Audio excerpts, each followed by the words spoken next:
Bonjour à tous et à toutes. Un chrétien ou une chrétienne peut-il ou peut-elle se marier avec un incroyant?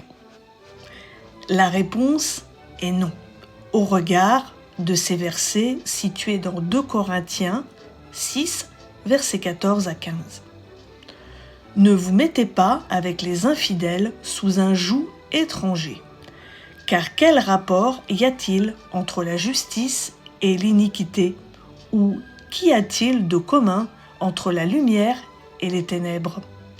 Quel accord y a-t-il entre Christ et Bélial, ou quelle part a le fidèle avec l'infidèle? Donc tu dois savoir que la lumière de Jésus ne peut pactiser, ne peut s'unir avec les ténèbres. Jésus n'est pas compatible avec le diable. Bien que cela puisse être choquant pour certains ou certaines d'entre vous, quand tu n'es pas à Christ, tu es un enfant du diable. Tu ne marches pas dans la lumière, mais dans les ténèbres. Et il n'y a rien de commun entre les enfants du diable et les enfants de Dieu. Tu vas peut-être me dire, si toutefois tu as des vues sur un non-croyant, par exemple, oui, mais je l'aime et il peut se convertir, tout ça. Oui, c'est tout à fait possible, mais le contraire l'est tout autant.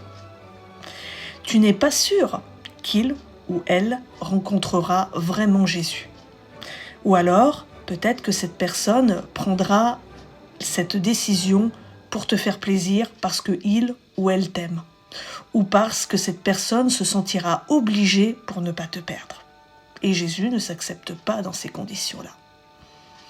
Ce sera donc par amour pour toi que cette personne va accepter Christ et non par amour de Jésus.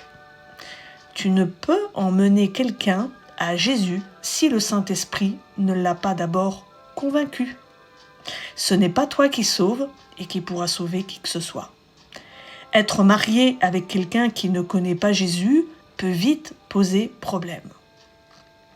Par exemple, si tu veux avoir une vie de prière, si tu veux aller à l'église, si tu veux aller dans des groupes de maison, etc., ou même organiser des groupes de maison.